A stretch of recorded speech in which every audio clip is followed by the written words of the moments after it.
Rogai por nós, Santa Mãe de Deus. Rogai por nós, Santa Mãe de Deus. Rogai por nós, Santa Mãe de Deus.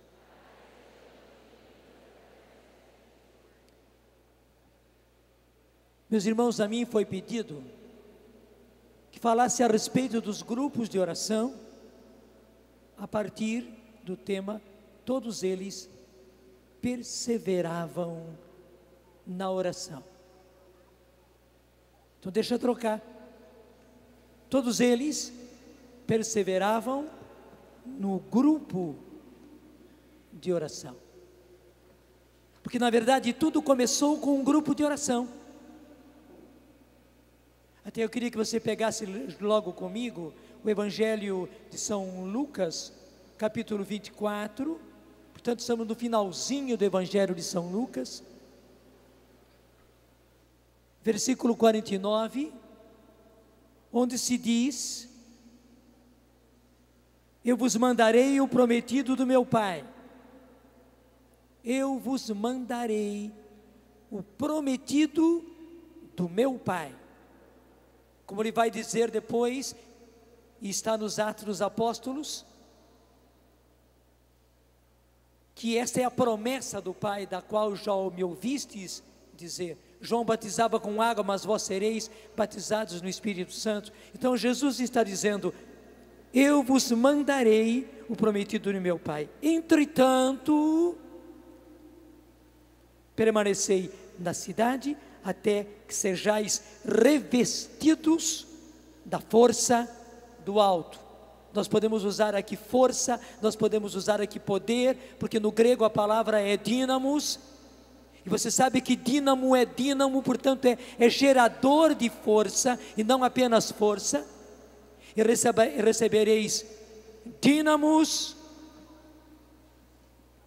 do alto.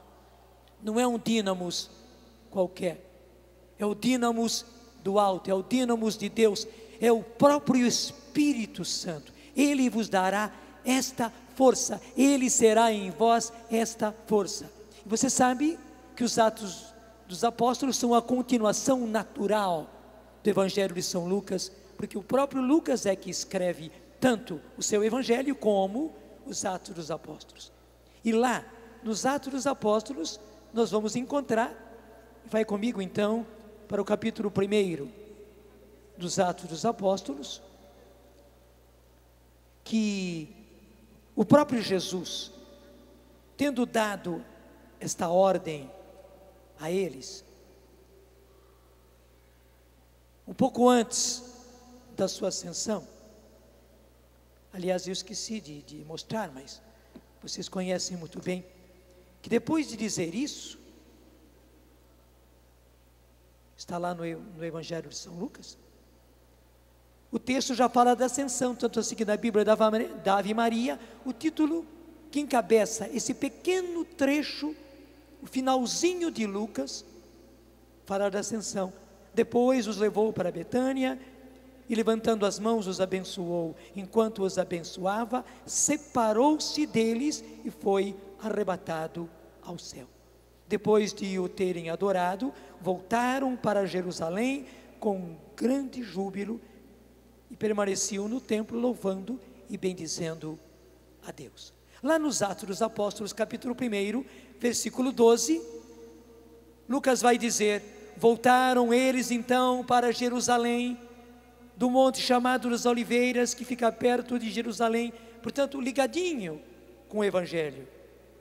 Distante uma jornada de sábado, tendo entrado no cenáculo, subiram ao quarto de cima, onde costumavam permanecer. E esta palavrinha aí, onde costumavam, era uma coisa costumeira. Eles já estavam habituados a se reunir-se aí. E uma observação: o que era o cenáculo? Era uma casa de família? Era a casa da família de João Marcos, que era jovenzinho, depois será o evangelista Marcos. Era na casa dos pais dele que tudo isso aconteceu. Foi na casa dele que Jesus realizou a última Páscoa, e lá ele realizou a última ceia. Portanto, aí ele celebrou a Eucaristia, ele nos deu o grande presente da Eucaristia. E o Evangelho e os Atos dos Apóstolos estão dizendo que eles frequentavam aquela casa. Frequentavam.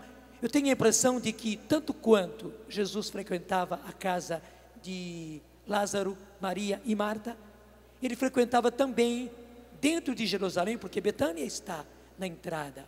Dentro de Jerusalém ele frequentava, e os apóstolos então frequentavam também a casa da família, dos pais de João Marcos. Foi aí também que eles se esconderam, na verdade se esconderam quando Jesus morreu, quando Jesus foi sepultado. E naquele domingo da ressurreição, foi ali onde estavam de portas e janelas fechadas, escondidos, temerosos, acovardados até mesmo. Foi aí que pela primeira vez Jesus lhes apareceu, e você conhece todo o fato, onde também Jesus lhes transmite o Espírito Santo: recebei o Espírito Santo, e aqueles a quem perdoardes os pecados, ser-lhes-ão perdoados. E agora é mais uma vez que eles frequentavam a casa de João Marcos, naquele momento de uma solidão imensa,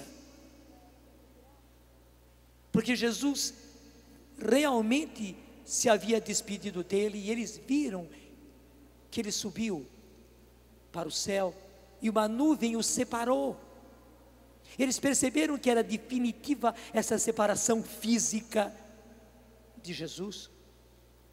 Para onde eles vão? Naquele momento de imensa solidão, vão para a casa de João Marcos, e se reúnem ali no cenáculo, na sala da ceia. E continua aqui os Atos dos Apóstolos. Eram eles Pedro, João, Tiago, André, Filipe, Tomé, Bartolomeu, Mateus, Tiago, filho de Alfeu, Simão, o zelador, e Judas, irmão de Tiago. Todos eles. Se você tem a Bíblia da Ave Maria, leia comigo. Se você tem outra, leia também, como está a tradução aí, mas leiamos juntos esse versículo 14, Atos 1, 14, juntos. Todos eles perseveravam unanimemente na oração, juntamente com as mulheres, entre elas Maria, mãe de Jesus, e os irmãos dele. Todos eles, um pouco abaixo, vai dizer: num daqueles dias levantou-se Pedro no meio dos irmãos, na assembleia reunida, que constava de umas 120 pessoas. Portanto, não eram apenas os apóstolos, era um grupo, naquele momento, considerável que estava ali. Todos eles perseveravam, é a primeira coisa, e perseveravam unanimemente. Unanimemente vem de una anima, uma alma. Eles eram um só coração e uma só alma, e ali estavam perseverando. Portanto, era uma coisa constante, perseverar na oração. Rezavam constantemente, sem cessar, permaneciam em oração unanimemente. Então, além de orarem, eles faziam unidade, eles viviam unidade, juntamente com as mulheres, entre elas Maria, a mãe de Jesus, e os irmãos dele. E você sabe, eu não preciso dizer que foi aí que aconteceu Pentecostes. E aí eu começo a afirmar: a igreja foi batizada no Espírito Santo num grupo de oração. E meus irmãos, a igreja continuará, é uma ousadia o meu modo de falar, a igreja continuará sendo batizada no Espírito Santo nos grupos de oração. Você ouviu o Padre Joãozinho, que é teólogo, está indo agora para Roma para continuar justamente os seus estudos.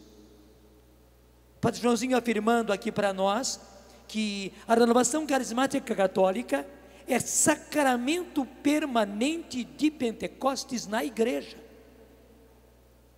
sacramento permanente de Pentecostes na igreja.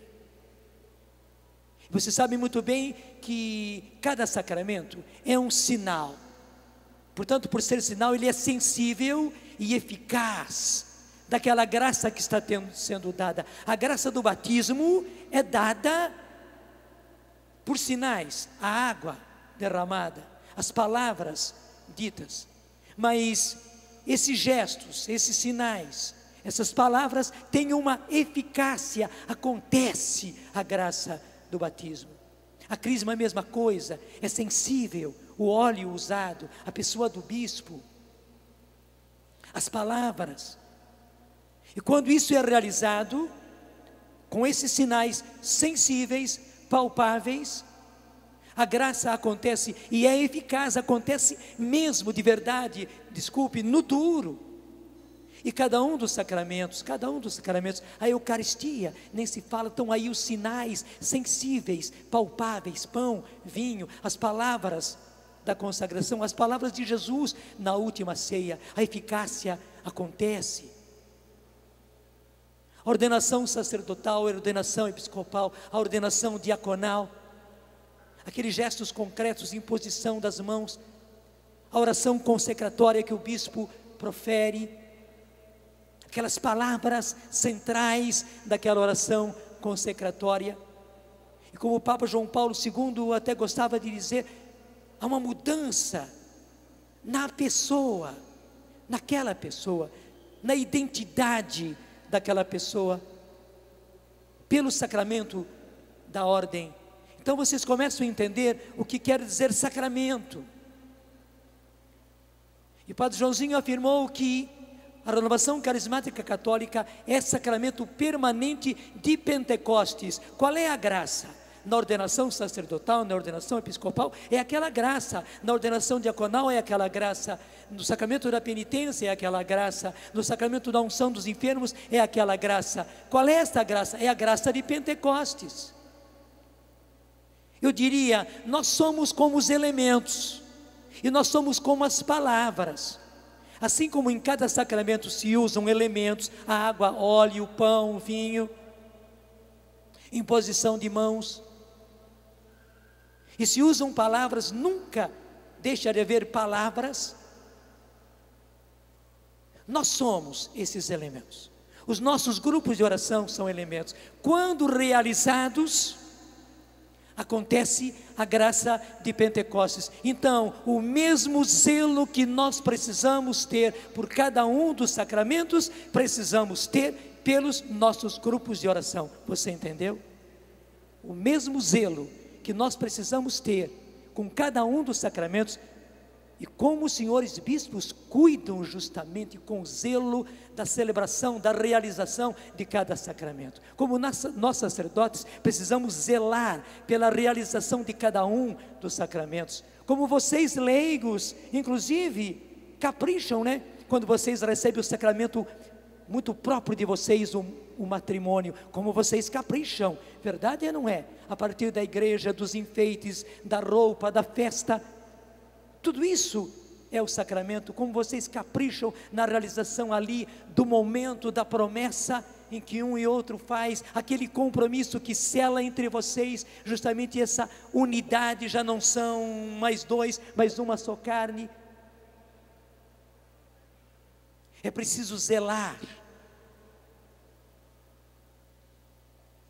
É claro que o sacramento acontece, a eficácia do sacramento acontece por si só, mas nós precisamos zelar.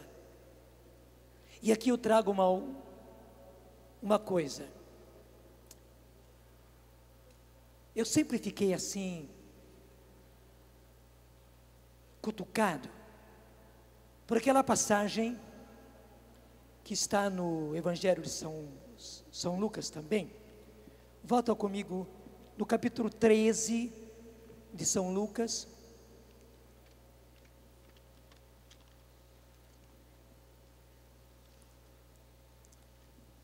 no versículo 6, está o trecho da figueira estéril. Disse-lhes também esta comparação. Há traduções que dizem esta parábola.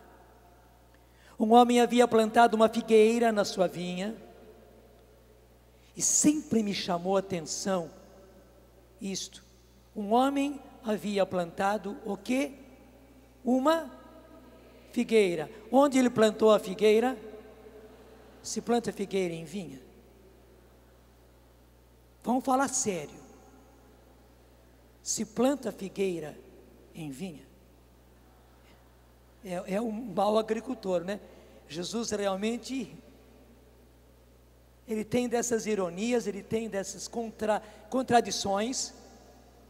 É um mau agricultor que planta uma figueira, ainda mais porque lá no Oriente, a figueira não são as nossas figueirinhas aqui pequenininhas, não, são árvores inclusive que têm galhos, que têm folhas, e você sabe muito bem que a videira da vinha precisa de sol. O pessoal do Rio Grande do Sul conhece muito bem isso. Sem sol, inclusive nas direções corretas, coitadinha da vida, coitadinha das uvas. Então não se planta uma figueira numa vinha. Mas aí está, um homem havia plantado uma figueira na sua vinha. Depois continua indo buscar fruto, não o achou. Disse o viticultor: eis que 3 anos há que tenho procurado fruto nesta figueira e não o acho. Corta-a, para que ainda ocupe inutilmente o terreno. Mas o viticultor respondeu: Senhor, deixa ainda este ano. Eu lhe cavarei em redor, lhe deitarei adubo, talvez depois disso dê fruto, caso contrário, cortá-la-ás.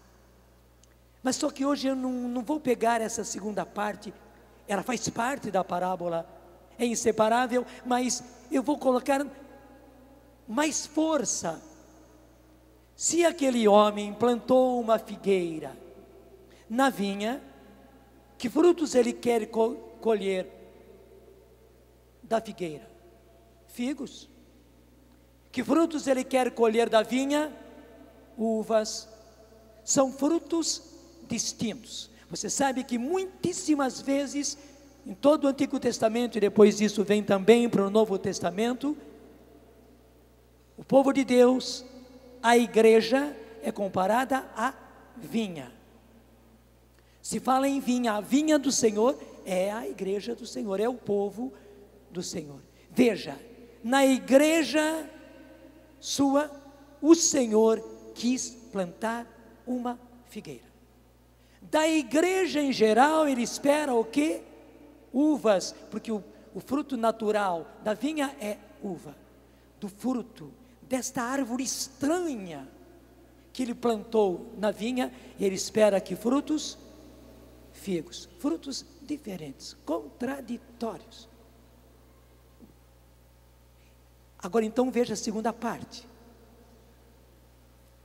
É que a bendita da figueira achou: bom, eu estou tão fora de lugar aqui, eu estou aqui destoando com tudo. Os padres dessa vinha agem diferente, os meus irmãos leigos dessa vinha agem diferente, os bispos, pastores dessa vinha agem diferente. Por que eu vou continuar agindo diferente? Eles produzem outros frutos. Bom, pelo menos eu não vou produzir os meus, porque os meus eles são dissonantes, contraditórios. Deixa eu ficar sossegadinha aqui. Eu não posso me cortar, eu não posso suicidar, então vou ficar aqui, mas sem frutos.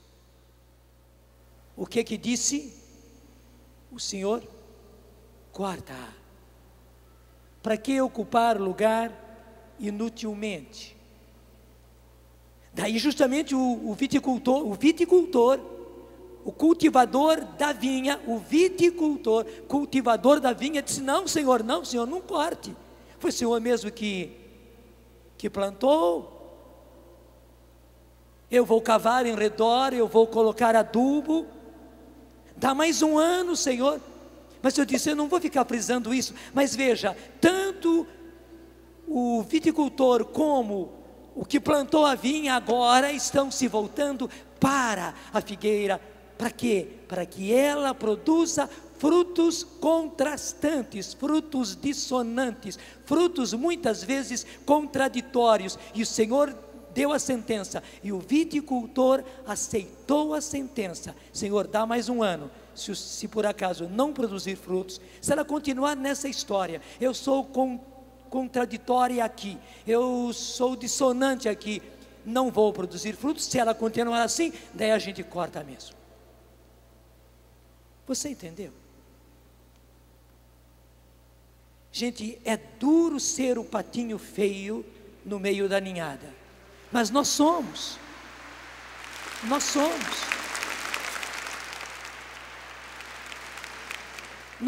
o patinho feio na igreja. Sejamos. O que é que o Senhor espera de nós? O Senhor não espera de nós uvas, o Senhor espera de nós figos. Pelo menos os figos maduros que esborracharem no chão, eles vão fecundar aquele solo. Mas somente que Padre Joãozinho, teólogo, acabou de afirmar para nós aqui, que a renovação carismática é sacramento permanente da graça de Pentecostes na igreja e para a igreja. Então a igreja precisa deste sacramento que somos nós. E é claro que o sacramento é sempre contrastante. Aquela água, coitadinho daquela água. Aquele óleo, coitadinho daquele óleo. O que são eles? O pão e o vinho, o que são eles para ser a presença real de Jesus? Aquele pobre pão, até do jeito que nós fazemos a hóstia, que pobreza, meu Deus. A pobreza daquele vinho, que são eles para serem a presença real de Jesus. Não são nada, mas eles precisam estar ali. Eles precisam estar na contramão, na contradição, para que então o sacramento aconteça. Tanto assim que na hora que o pão deixa de ser pão, se ele se dissolve, por exemplo, se ele se estraga, não há mais presença real. Se o vinho se estraga, não há mais presença real. Só há presença real, portanto só há eficácia daquela graça enquanto o elemento permanece, enquanto o pão é pão, enquanto o vinho é vinho. E o tempo todo que permanece pão, o tempo todo que permanece vinho, aí está a presença real. Igualmente, enquanto renovação carismática é renovação carismática, e daí como o nosso nascedouro, como o nosso ventre são os grupos de oração, como o útero onde tudo isso é gerado, é gestado e é dado à luz, são os grupos de oração. Se os nossos grupos de oração são grupos de oração de renovação carismática católica, a graça de Pentecostes acontece permanentemente na igreja.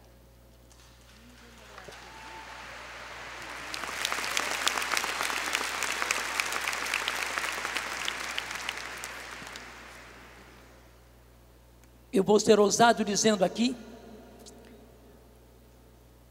que aquilo que Jesus disse numa outra passagem é uma comparação também. Nós somos esse fermento para a igreja. Somos. A igreja é a massa. E na verdade o que a gente quer é uma massa que vai ao forno, que a gente come depois na forma de pão, na forma de bolo, na forma de pão de queijo, na forma de...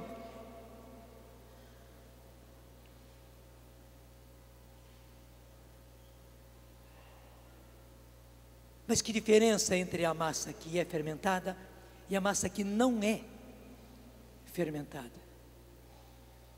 Você pode imaginar a briga que acontece dentro da massa? Quando aquele punhado de fermento é colocado ali, ele começa a levedar.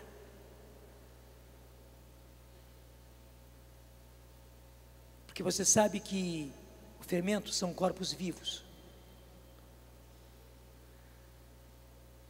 Então aqueles corpos vivos começam a agir, a caminhar dentro da massa, contrastante,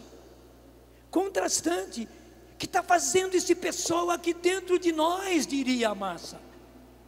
Que confusão é essa? Olha como a gente está inchando, tire esse pessoal daqui, tire esses bichos daqui,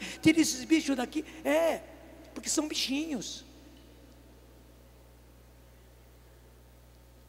O Erni, que trabalha com isso, uma vez, onde é que está o Erni? Não sei onde é que está o Erni. Está lá o Erni? Isso, o Erni uma vez me ensinou, né? Ele sabe o nome direitinho, ele sabe como é que a coisa funciona. Eu não sei, mas eu só sei que no fermento estão corpos vivos, contraditórios àquela massa. E outra coisa, quando a gente come um pão, um bolo, ninguém de nós quer comer um punhado de fermento. Quando às vezes acontece de ficar um punhado de fermento no bolo ou no pão, na hora que a gente mastiga, cospe logo, né? Depressinha, coisa horrível. Mas que diferença a massa inteirinha, levedada. Daí sim o pão está gostoso, o pão de queijo está gostoso, daí o bolo está gostoso, aí o pandeló está gostoso, daí a rosca está gostoso, tudo está gostoso, porque está levedado. Gente, nós somos sacramento permanente da graça de Pentecostes. Os nossos grupos de oração, o seu grupo de oração, é sacramento permanente da graça de Pentecostes. E nós temos que cuidar. Veja, tudo aconteceu na casa de João Marcos. A mãe de João Marcos, é certo que fazia o pão, e servia o pão, e levedava o pão.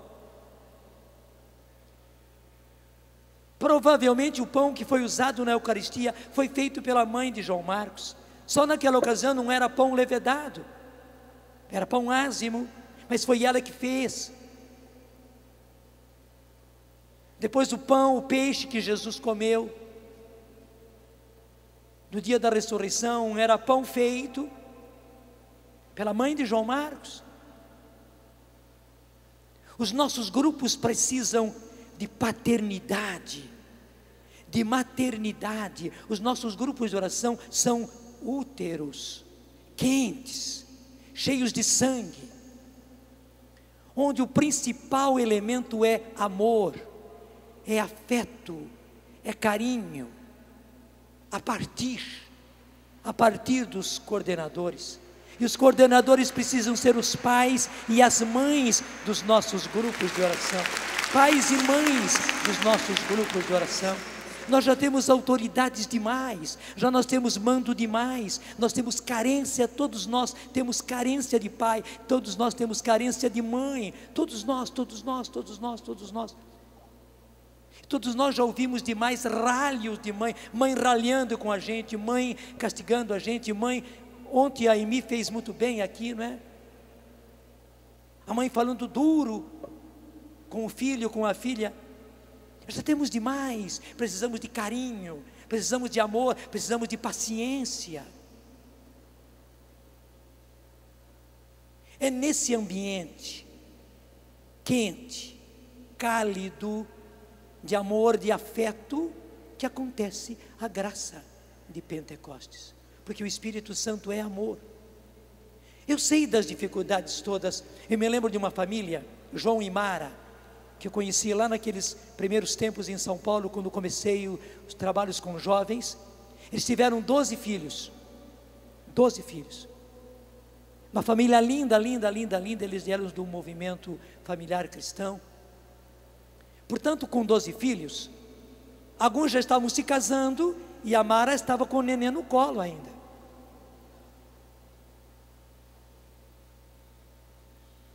Uma coisa que ela dizia sempre: eu sempre tenho pelo menos 2, 3 doentes em casa. Você que é mãe sabe disso, né? E dizia ela, quando acontece gripe, então eu tenho 5, 6, porque um passa para o outro. Eu nunca deixo de ter doentes na minha casa, dizia ela. Mas ao mesmo tempo, que maternidade a Mara tinha, e tem ainda hoje, né? Hoje ela é vó, já é bisavó. 2 meninas netas da Mara já estiveram aqui, da Mara e do João, se apresentaram a mim. Os nossos grupos de oração são assim. Você sempre vai ter doentes no grupo de oração.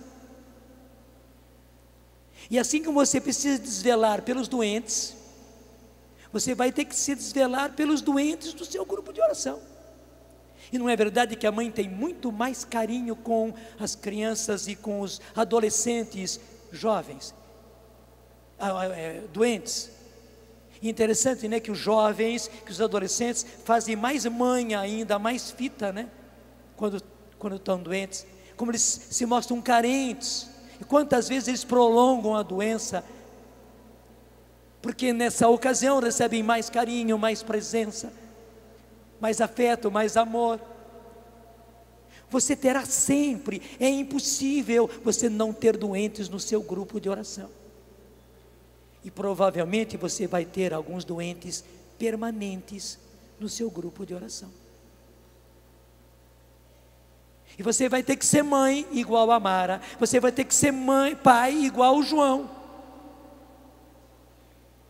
Na família deles não tinha, mas e se aparecer algum filho com síndrome de Down? E se aparecer algum surdo como está lá o padre interpretando, se houver algum surdo, você vai mandar para fora da sua família? Se surgir algum cego, você vai mandar para longe da sua família? Se aparecer algum outro com algum outro tipo de defeito, na perna, no braço ou na cabeça, né? Provavelmente você vai ter gente doente da cabeça, gente doente do coração, gente doente do afeto, gente doente da sensibilidade no seu grupo de oração. E é doença permanente. Não é verdade que os que têm síndrome de Down são um amorzinho? São ou não são? Veja os surdos, veja a fraternidade dos surdos. Todos os anos aqui na Canção Nova, ao encontro deles, eles vêm aqui, fazem questão de se reunir aqui, e é justamente o padre que os traz para cá, para fazer o encontro aqui. Gente, a gente fica impressionado, como é que eles se comunicam, como eles são fraternos, como eles se ajudam, como eles trazem justamente uma quantidade enorme de amor para nós ouvintes. Eles dizem que eles são surdos, eles não querem chamar de deficiente auditivo, não, eles são surdos, eles se chamam surdos, verdade ou não é? Eles se chamam sordos, e nada de deficiente auditivo, e chamam a nós de ouvintes. Nós somos os que ouvimos. Você sempre vai ter no seu grupo de oração alguém com uma limitação constante. Muitos desses que portam essas deficiências são chamados especiais. E como eles são especiais? Em todos os sentidos, inclusive precisam ser tratados de maneira especial, porque Deus os mandou para o seu grupo. Deus os mandou para o seu grupo.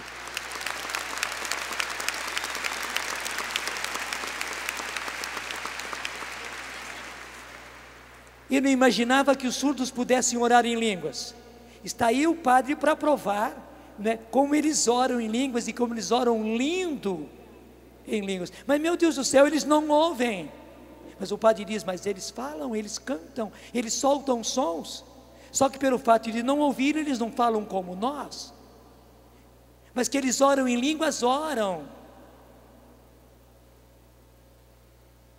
A graça está aí. Eles são batizados no Espírito. Também os que têm outras limitações, desculpe, talvez limitações de cabeça. são filhos do seu grupo de oração. São filhos do seu grupo de oração. Você vai deserdá-los, você vai colocá-los para fora de casa, você vai fechar a porta para eles e para elas. Vai dar trabalho? Vai dar trabalho. Mas deixa eu dizer uma coisa, em que outra dimensão de igreja eles são aceitos e acolhidos?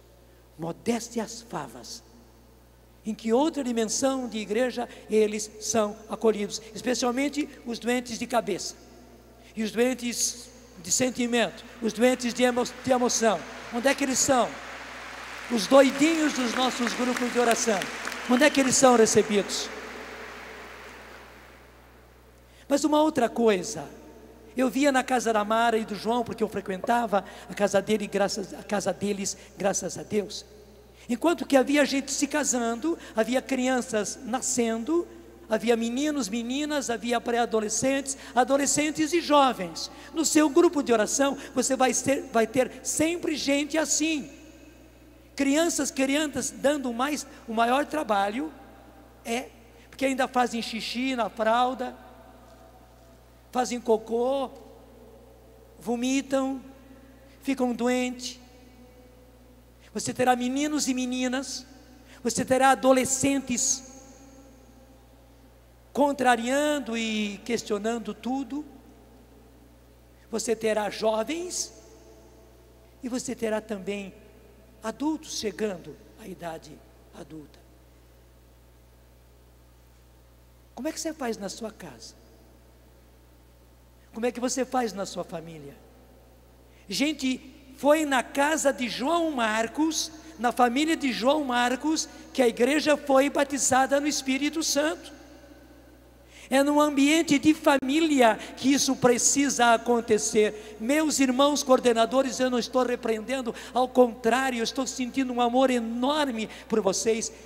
Assumam-se como pais e mães de uma grande família, uma família diferenciada, uma família que precisa do seu carinho, que precisa do seu amor, o seu amor que morre muitas vezes.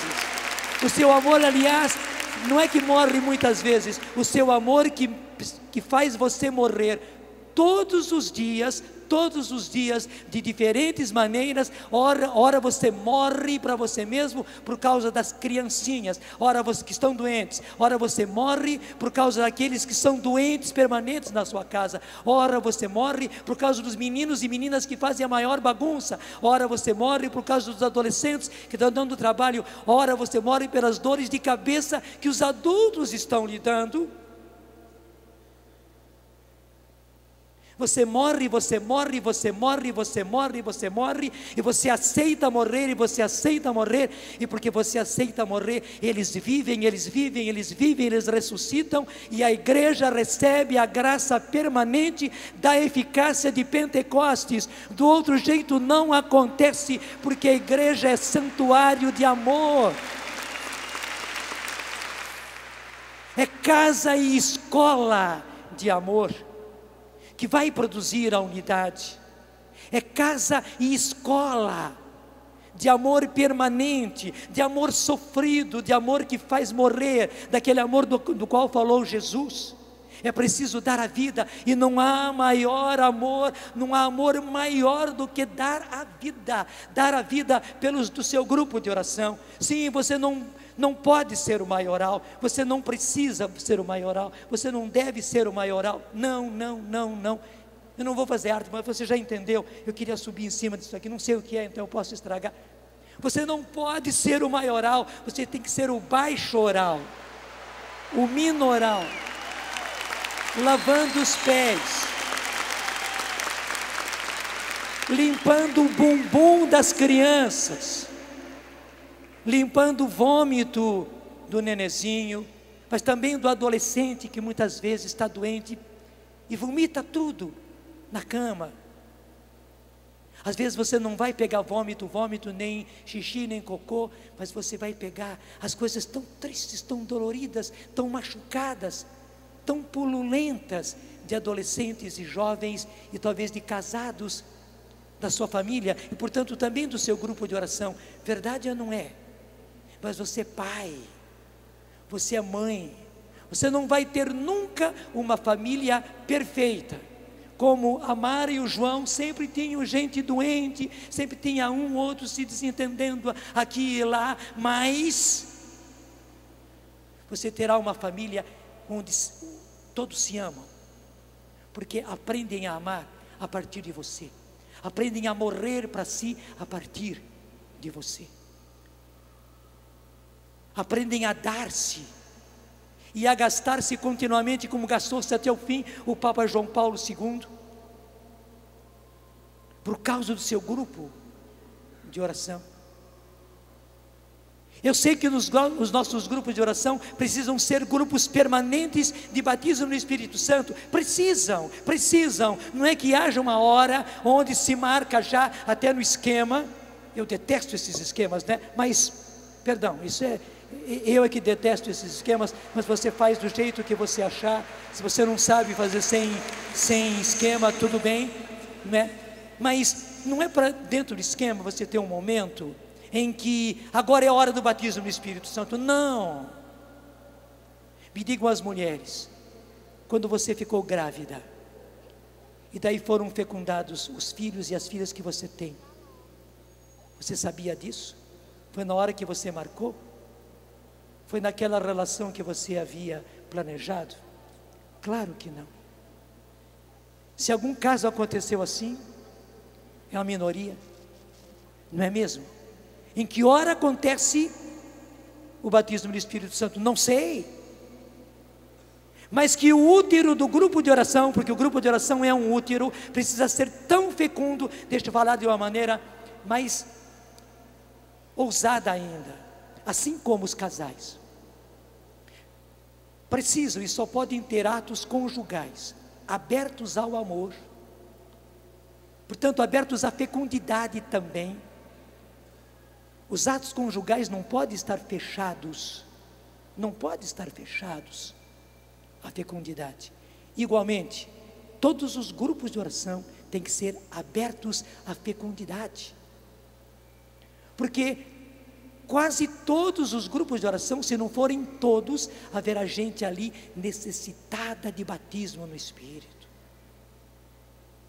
Quantos de nós fomos batizados no Espírito Santo no dia que chegamos? Eu fui batizado naquele primeiro grupo de oração que o Padre Haroldo fez com os nossos seminaristas durante aquele dia, e ai de mim se eu não tivesse recebido o batismo do Espírito Santo naquele dia. Eu estava na pior, como eu conto sempre, mas Deus sabia que eu precisava, e Deus foi maravilhoso comigo. Padre Haroldo nem podia imaginar que naquele encontro que ele fez de um dia apenas, bem curto, com os seminaristas salesianos aqui na cidade de Lorena, ia ter como resultado a mim batizado no Espírito Santo. Não é que eu seja muita coisa, mas assim como um filho seu, você não sabia que ele ia ser fecundado e portanto gerado naquele dia, igualmente Padre Haroldo não sabia, mas Deus sabia. Deus me queria batizado no Espírito Santo naquele grupo de oração. Eu não sou maior do que nenhuma das pessoas que vai ao seu grupo de oração necessitada de batismo no Espírito Santo. O seu grupo de oração precisa ser aberto à fecundidade sempre. Você não tem o direito de ter um grupo de oração fechado à fecundidade. Não tem hora marcada, não tem esquema. Pelo contrário, Deus quebra todos os esquemas, né? Permita, mas permita com amor, porque aí a beleza dos atos conjugais dos casados. Permita com amor. Ah, mas como é que eu vou criar? Como é que eu já não aguento mais o grupo? Deus dá o frio de acordo com o cobertor. Olha só, se o Padre Haroldo se negasse a que aquele grupo de oração que ele fez durante aquele dia fosse aberto à fecundidade, nada disso aconteceria, nada. Eu não sou nada, mas o Senhor quis precisar de mim para tudo isso. Você não estaria aqui agora, o Senhor não estaria aqui nesse lugar não, nada disso aconteceria se o Padre Haroldo fosse fechado a fecundidade daquele encontro que ele fez com os seminaristas, que não estavam muito lá com aquilo que estava acontecendo. Você conhece muito bem seminarista, né? Ainda mais fazendo filosofia, não é? Mas lá estava eu, na pior. Eu não sei o que aconteceu com os outros, mas o que aconteceu comigo, vocês sabem. É notório. A fofoca já caminhou pelo Brasil inteiro e caminhou para o mundo.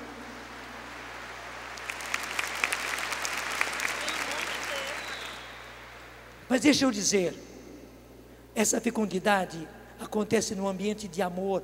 Eu estou sendo ousado, não é justamente num ambiente quente de amor, de marido e mulher, que acontece a fecundação.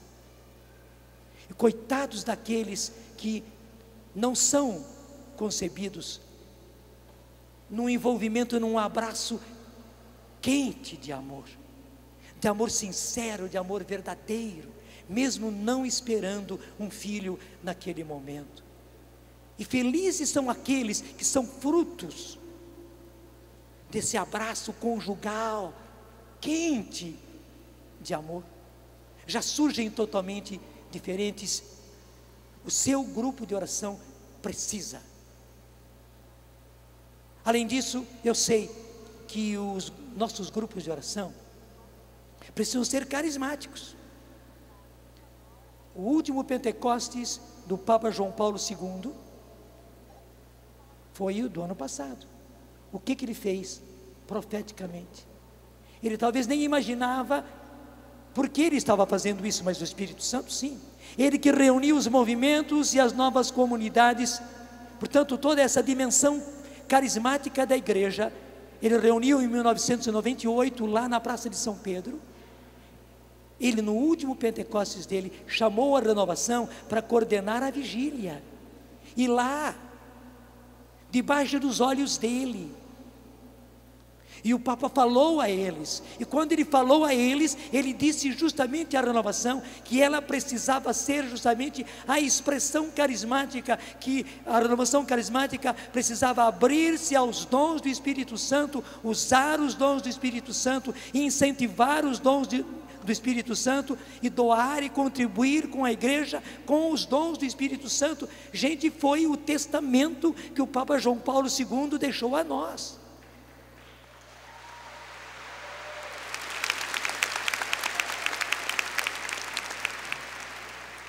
Aliás, já contei muitas vezes, que o Papa João Paulo II foi batizado no Espírito num grupo de oração. Lá na Polônia. Quem me contou isso foi um padre, que era jovem nesse tempo. Ele estava em Portugal quando me contou.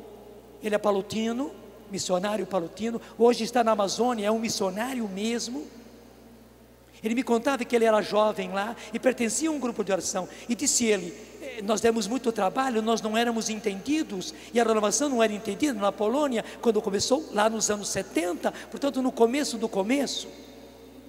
Daí ele disse justamente, o cardeal Karol Wojtyła, quando ele me contou, ele não disse que era o cardeal Karol Wojtyła, ele me contou até com um certo suspense, como eu já contei outras vezes, mas hoje eu já sei, você já sabe que era o cardeal Karol Wojtyła. Nos mandou chamar, ele disse, nós trememos na base, porque pensávamos que o cardeal nos chamando, ele ia proibir tudo, mas foi ao contrário.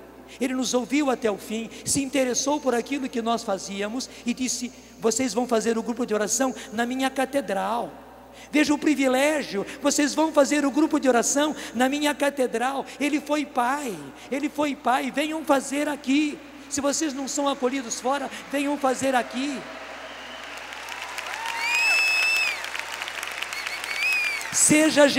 Seja coordenador, coordenadora, geração João Paulo II. Mas ainda ele disse, saibam que eu vou acompanhar o grupo de oração de vocês. Na hora que vocês menos esperarem, eu estou lá. E ele cumpriu a promessa. Ele no início dizia, esse padre, ia lá um momentinho.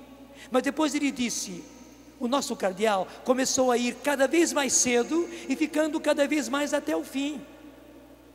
Até que chegou um dia, me disse esse padre, Até ele dizia: eu sou padre hoje por causa desse grupo de oração e por causa da presença do cardeal no nosso grupo de oração. Ele foi pai, ele estava ali no grupo de oração, ele acompanhou o grupo de oração. Na hora que ele percebeu o que era o grupo de oração, ele estava cada vez mais cedo, até que disse o padre, ele começou a vir antes de começar o grupo de oração para se entreter conosco, para ficar conosco.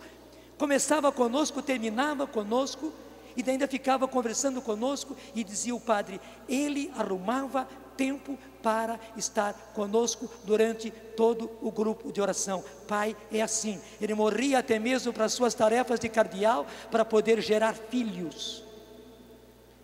E aconteceu, disse aquele padre, que um dia, até ele disse, nós ficamos aterrados, porque o cardeal veio ao meio. O grupo se reunia assim em roda, né?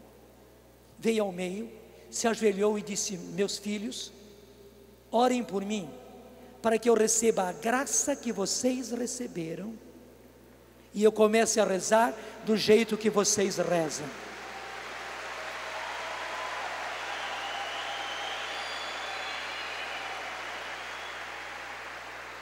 E esse padre, chama-se Padre João, eu infelizmente eu não sei o nome dele, o sobrenome dele, porque é polonês. É até capaz que ele esteja me vendo agora lá no Amazonas, mas alguém no Amazonas pode ter contato com ele. Vale a pena de voltar a ter contato. Dizia esse padre, nós ficamos aterrados, mas disse ele, nós chegamos, nós impusemos as mãos sobre o cardeal ajoelhado na nossa frente e oramos por ele.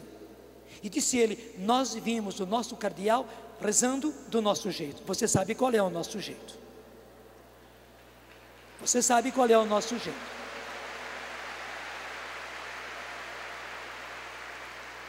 Acho que isso explica muita coisa, hein? Acho que isso explica muita coisa. Acho que isso explica muita coisa. O Papa João Paulo II foi realmente e é realmente pai. Ele entendia de carismas. Ele participava e queria participar de carismas. Aliás, assim como um doador é sempre doador, ele não doa apenas para uma obra. Às vezes é duro fazer um doador, mas na hora que a gente faz um doador, ele se torna doador, é como fonte. Igualmente, alguém que abraça um carisma, não abraça um carisma só. Na hora que alguém abraça um carisma, abraçou o carisma, e o carisma é o próprio Espírito Santo. Tudo vai dar naquela fonte que é o Espírito Santo. Daí quem é aberto a um carisma, se torna aberto a outros carismas, e quer participar, e quer fazer parte, e quer contribuir, e quer receber desse carisma. O Papa João Paulo II é o pai dos carismas na igreja. Claro, agora é o Papa Bento XVI, mas ele foi o pai dos carismas na igreja. É inegável. E pai, com todas as letras, e foi mãe, com todas as letras. Então eu estava dizendo que os nossos grupos de oração são e precisam ser verdadeiramente carismáticos com todos os dons. Não há por que colocar limite nos dons. É claro, nem todos terão todos os dons, porque somos uma família. Mas até como existem os doidinhos de Deus nos nossos grupos de oração, nós teremos nos nossos grupos de oração gente com todos os dons, e é preciso que todos os dons se manifestem no seu grupo de oração. Seja pai e mãe e cultive isso nas crianças, nos adolescentes, nos jovens. Cultive, porque um pai é assim, uma mãe é assim. Mas uma outra coisa é a seguinte: em toda família os filhos crescem, e graças a Deus que eles crescem. E pai e mãe não podem pegar os filhos e colocá-los debaixo das suas asas. Pelo contrário, cada filho, cada filha, como aconteceu com a família do João e da Mara, da qual eu estou falando desde o começo, começaram a se casar. Portanto, se casando, vão deixar a família e formar uma outra família. Não é assim que acontece com todas as boas famílias? Não é assim que aconteceu com a sua família e você se casou? Gente, é assim que tem que acontecer com a família do seu grupo de oração. As nossas próprias células são assim. Existe aquele fenômeno da meiose, ao momento em que a célula se divide no meio, em duas células, mas conservando tudo de um lado e de outro. É assim que o nosso organismo cresce. As células vão se multiplicando, se dividindo. É um outro tipo de divisão. Não divide para separar, mas divide para somar e multiplicar. E é o jeito. Igreja é organismo. Num organismo é assim que há a multiplicação. O seu grupo de oração precisa ser assim. A igreja é família e o seu grupo de oração é família. Quando se chega a essa idade, você precisa deixar os seus filhos namorarem, senão eles vão namorar assim mesmo. Você vai ter que deixar e ajudar os seus filhos a noivar. Você vai ter que deixar os seus filhos casar e ajudar os seus filhos a casar, e até empurrar algum filho, alguma filha para casar. O seu grupo tem que ser gerador de outros grupos. O seu grupo tem que ser gerador de outros grupos, de muitos outros grupos. Se você segura o seu grupo aqui, desculpe, agora volto a mim, debaixo do seu umbigo, ainda querendo que o umbilical esteja ligado a eles. Já imaginou uma mãe nessa situação? Já imaginou a Mara, da qual eu estou falando, com 12 umbilicais, com os filhos e filhas dela, todos aqui embaixo? Que judiação para ela, que judiação para os filhos, que judiação para a família, mas que beleza por cada um deles que foi se casando, o João Carlos, e aí um por um que foi se casando. O seu grupo de oração também, não tenha medo, pelo contrário, impulsione. Não é divisão, é a matemática de Jesus. Na hora que você deixa dividir, você está multiplicando e muitas vezes potencializando.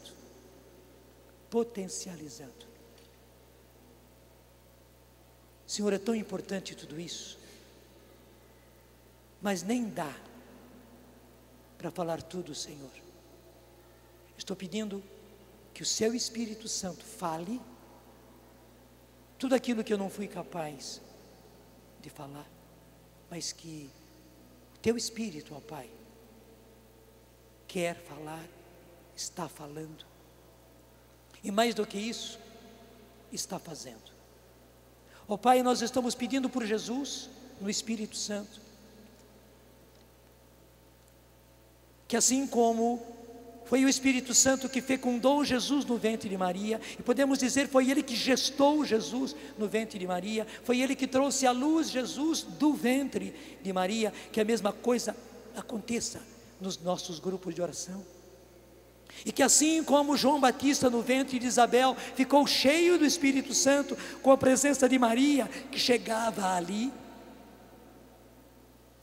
que os nossos grupos de oração, Senhor, sejam igualmente fecundados pelo Teu Espírito Santo no ventre de Maria, para a Tua igreja, Senhor. É uma responsabilidade enorme sermos sacramento permanente da graça de Pentecostes na igreja e para a igreja. É muita responsabilidade, Senhor. É como se nós disséssemos: a massa permanecerá fermentada se os nossos grupos de oração forem ativos, forem carismáticos, forem cheios de amor. Sim, nosso Senhor e nosso Deus, que os nossos grupos de oração se multipliquem, assim como aconteceu em Pentecostes. E logo depois de Pentecostes, eles foram para vários lugares, só os apóstolos permaneceram ali em Jerusalém. E daí a graça, a eficácia de Pentecostes foi chegando a Samaria, foi chegando a Antioquia, foi chegando a lugares que ninguém podia imaginar. Que igualmente isso aconteça nos nossos grupos de oração, como é tua vontade, ó Pai, no Espírito Santo. Amém.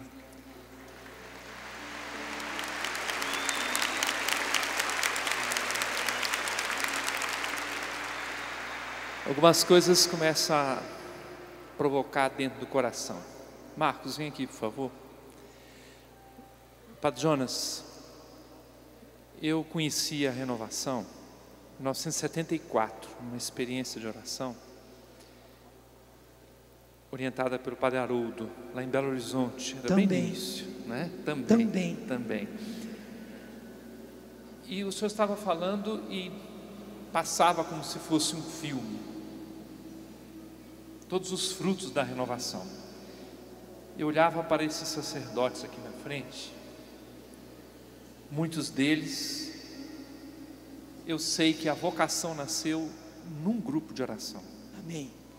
Eu não tenho receio, e talvez seja ousado, mas vou dizer, hoje, a grande fonte de vocações no nosso país, a principal tem sido a renovação carismática católica. É verdade. Mas eu fico pensando, quanta coisa surgiu. O senhor falava da sua experiência, falava, Canção Nova surgiu disso aqui. Alguns anos atrás, Marcos, foi feito um levantamento. Na época eram mais de 500 obras sociais que são fruto da renovação carismática católica no Brasil. Certamente, hoje tem muito mais. Hoje nós temos presença através da renovação junto da família, na universidade, no meio da juventude, e daí por diante, tantos ministérios, tanta coisa que vocês sabem muito bem. Eu não vou elencar todas elas, só que eu vou dizer uma palavra talvez meio dura. Em alguns lugares a renovação está bloqueada, está parada. E vou dizer a vocês, não se assustem quando eu vou dizer aqui, eu acho que o Marcos não vai brigar comigo. Renovação não se faz em congresso. Músicos, desculpa eu dizer, renovação não se faz em show. Renovação não se faz primeiro em eventos de massa. Eu não sei se vocês que estão aqui, quem me acompanha de casa, se nós entendermos o que o Padre Jonas nos disse agora, eu nem sei onde Deus vai conduzir a renovação, se ela voltar à sua fonte. Amém. Que se chama grupo de oração. Amém. Se ela voltar,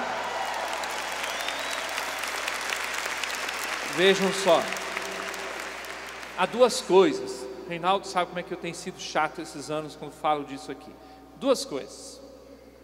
Para mim, grupo de oração e as experiências de oração, que elas antecedem seminários, essas coisas todas. Amém. Mas é aquela primeira experiência que se faz.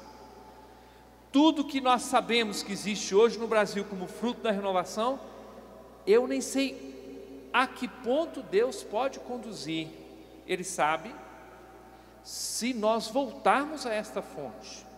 Por isso que a pregação dessa manhã para mim tem um sentido muito grande.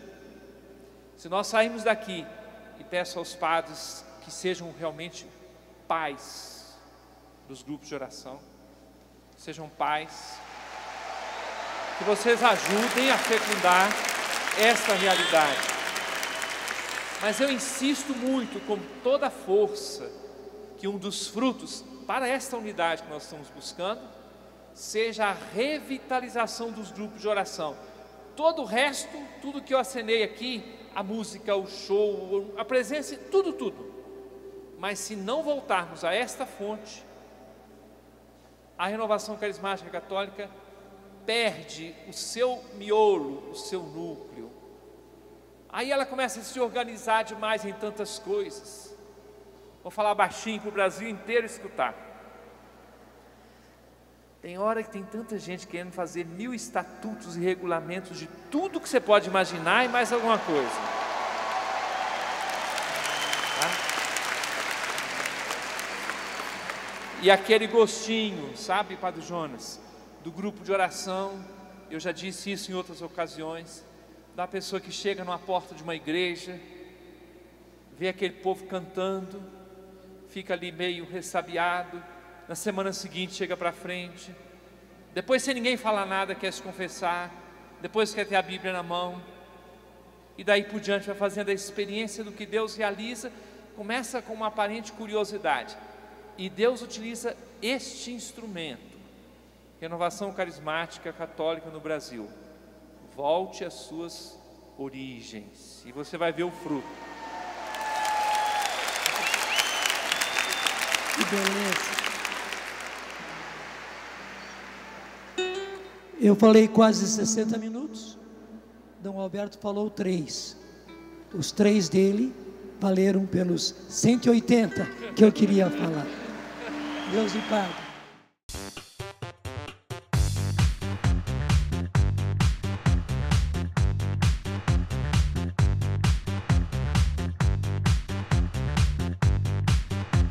CançãoNovaPlay.com. Assine já!